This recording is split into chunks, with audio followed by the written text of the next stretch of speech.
വളരെ ഹെൽത്തി ആയിട്ടുള്ള ഒരു നാടൻ പുട്ടും കൂടെ നല്ല ടേസ്റ്റി ആയിട്ടുള്ള കടലക്കറിയുമാണ് ഇന്നത്തെ നമ്മുടെ വിഭവം. എല്ലാവർക്കും വീഡിയോയിലേക്ക് സ്വാഗതം. അപ്പോൾ നമ്മളിതെങ്ങനെയാണ് തയ്യാറാക്കുന്നത് നോക്കാം. അതിനായിട്ട് ഒരു ഗ്ലാസ് പുട്ടുപൊടി എടുത്തിട്ടുണ്ട്. അതേ ഗ്ലാസ്സിൽ അര ഗ്ലാസ് റാഗി പുട്ടുപൊടിയാണ് എടുത്തിരിക്കുന്നത്. അതിലേക്ക് ആവശ്യത്തിനുള്ള ഉപ്പ് ചേർക്കാം.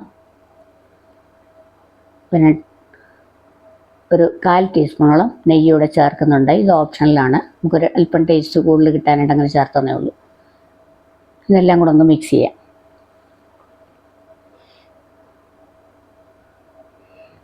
ഇനിയും ചെറിയ ചൂടുവെള്ളം കൊണ്ട് നമുക്കിതൊന്ന് നനച്ചെടുക്കാം. കുറേശ്ശെ തെളിച്ച് വേണം പുട്ടുപൊടി നനച്ചെടുക്കാനായിട്ട്. റാഗി പുട്ടുപൊടി ഇത് രണ്ടും കൂടെ മിക്സ് ചെയ്യുമ്പോൾ നമുക്ക് നല്ല ഈ ഉണക്കലരിയൊക്കെ ഉണ്ടാക്കുന്ന ചെമ്പ പുട്ടുപൊടിയില്ലേ, ആ പുട്ടുപൊടി കൊണ്ട് ഉണ്ടാക്കുന്ന പുട്ട് പോലെ നല്ല കളറും നല്ല ടേസ്റ്റും ഉണ്ടാകും. നനച്ചെടുത്തിട്ടുണ്ട്. എന്നിട്ട് ഇതുപോലെ നമ്മൾ ഉരുട്ടി എടുത്തു കഴിഞ്ഞാൽ പൊടി ആ രീതിയിലായിക്കഴിഞ്ഞാൽ നനവെല്ലായിടും ആയിട്ടുണ്ടെന്ന് അർത്ഥമാകും. നമുക്കിതിനുള്ള കടലക്കറി തയ്യാറാക്കാം. രാത്രി ഞാൻ കുതിരാൻ വെച്ചിട്ടുണ്ടായിരുന്നു. വെള്ളക്കടലയാണ് കറി ഉണ്ടാക്കാനായിട്ട് എടുത്തിരിക്കുന്നത്. 1 കപ്പ് കടല എടുത്തിട്ടുണ്ട്. നന്നായിട്ട് കുതിർത്ത് വെച്ചിട്ടുണ്ടായിരുന്നു. അതിലേക്ക് 2-3 കഷ്ണം വെളുത്തുള്ളി, ഒരല്പം ഇഞ്ചിയും കൂടെ അരിഞ്ഞ് ചേർത്ത് കൊടുത്തിട്ടുണ്ട്. ഒരു പകുതി സവാള അത് ഒന്ന് അരിഞ്ഞതിൻ്റെ കൂടെ ചേർത്ത് കൊടുക്കാം.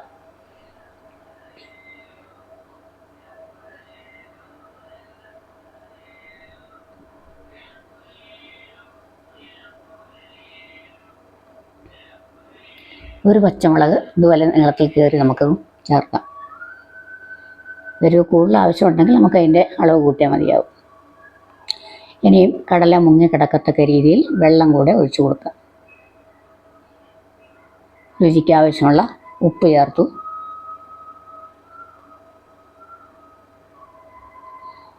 ഒരു 1/4 ടീസ്പൂണോളം മഞ്ഞൾപ്പൊടി ചേർത്തിട്ടുണ്ട്. ഇനി ഇത് കുക്കറിനകത്ത് വെച്ച് നമുക്കിതൊന്ന് വേവിച്ചെടുക്കണം. നന്നായിട്ട് വേവിച്ചെടുക്കണം.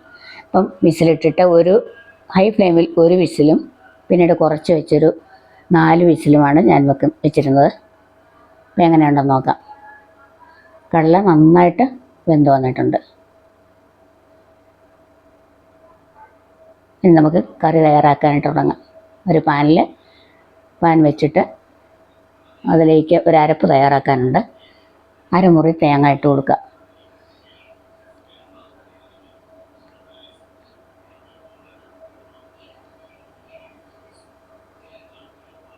തേങ്ങയെന്ന് കളറൊക്കെ മാറി നല്ലൊരു ചുവപ്പ് കളർ വരുന്നത് വരെ നമുക്കിതൊന്ന് വറുത്തെടുക്കാം. നാടൻ കറി ആയതുകൊണ്ട് അതിനാ കളർ നമ്മൾ തേങ്ങ അരച്ചാണ് ടേസ്റ്റ് കിട്ടുന്നത്. ഇപ്പോൾ കളറൊക്കെ മാറി വന്നിട്ടുണ്ട്.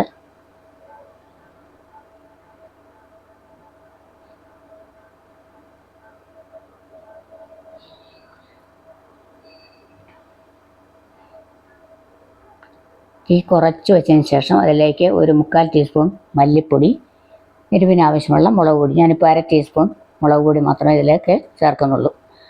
ഇതിനി ഒന്ന് തീരെ കുറച്ച് വെച്ചിട്ടുണ്ട്. ഇനി ഓഫ് ചെയ്തതിന് ശേഷം ഒന്ന് ഇളക്കിയാൽ മതിയാവും. അല്ലെ പൊടിയെല്ലാം കരിഞ്ഞു പോകാൻ സാധ്യതയുണ്ടല്ലോ. അപ്പോൾ അത് നമുക്ക് നന്നായിട്ടൊന്ന് ഇളക്കിയെടുക്കാം. അത് തണുക്കാൻ വെച്ചിരുന്നു. തണുത്ത തേങ്ങ നമുക്കിതനി ഒന്ന് അരച്ചെടുക്കണം.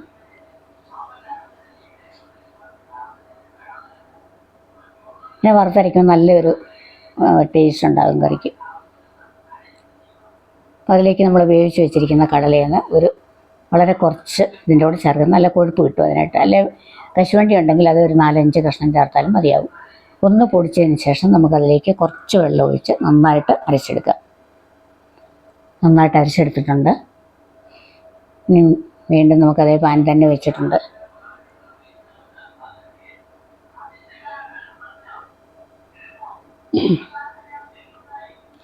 വെളിച്ചെണ്ണ ഒഴിച്ച് കൊടുക്കുക. 1 ടേബിൾ സ്പൂൺ വെളിച്ചെണ്ണ ഒഴിച്ച് കൊടുത്തു.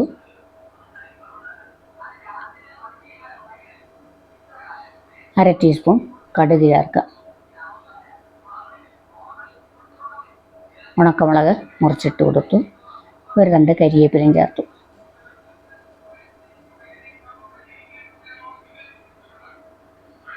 കടുകൊക്കെ ഒന്ന് മൂത്ത് കരിവേപ്പിലയും മുളകൊക്കെ ഒന്ന് മൂത്ത് വരുന്നവരെ നമുക്കൊന്ന് തീ കുറച്ച് വെച്ച് ഫ്രൈ ചെയ്തെടുക്കാം. ഇതെല്ലാം തയ്യാറായിട്ടുണ്ട്. അതിലേക്ക് 2 ചുമന്നുള്ളി വട്ടത്തിൽ മുറിച്ച് വെച്ചിട്ടുണ്ടായിരുന്നു, അതും കൂടെ കൂട്ടി നല്ലതായിട്ടൊന്ന് വഴറ്റിയെടുക്കാം. ഉള്ളി നല്ലപോലെ ചുമന്ന് ചേർക്കുമ്പോൾ നല്ലൊരു ടേസ്റ്റായിരുന്നു. ചട്നിക്കാണേലും കറിക്കാണേലും ഒക്കെ ഒരു പ്രത്യേക ടേസ്റ്റ് കിട്ടും. അപ്പം അങ്ങനെ അതും നമ്മൾ വറുത്തെടുത്തിട്ടുണ്ട്. ഫ്ലെയിം കുറച്ച് വെച്ചിട്ട് നമ്മൾ വേവിച്ച് വെച്ചിരിക്കുന്ന കടല അതിലേക്ക് ചേർത്ത് കൊടുക്കുക.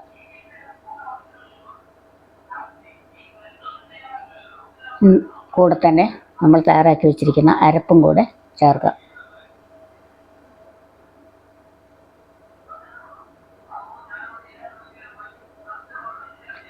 ജാറിൽ കുറച്ച് ഒരു 1/2 ഗ്ലാസ് വെള്ളം, നമുക്ക് എത്രമാത്രം വെള്ളം ആവശ്യമുണ്ടോ അതനുസരിച്ചുള്ള വെള്ളം നമുക്കത് ചേർത്ത് കൊടുക്കണം.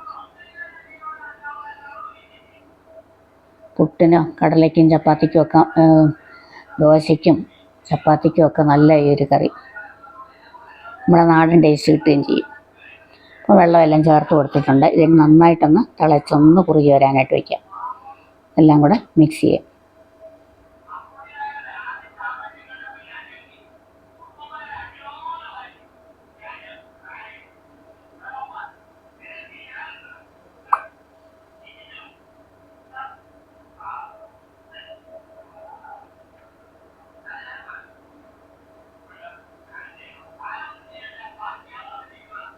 ഉപ്പൊക്കെ ഒന്ന് നോക്കാം.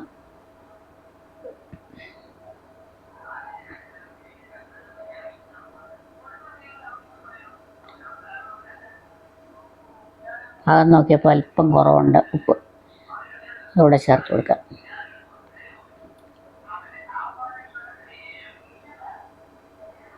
ഉപ്പൊക്കെ ചേർത്ത് നന്നായിട്ട് തിളയ്ക്കാൻ വെച്ചിട്ടുണ്ടായിരുന്നു.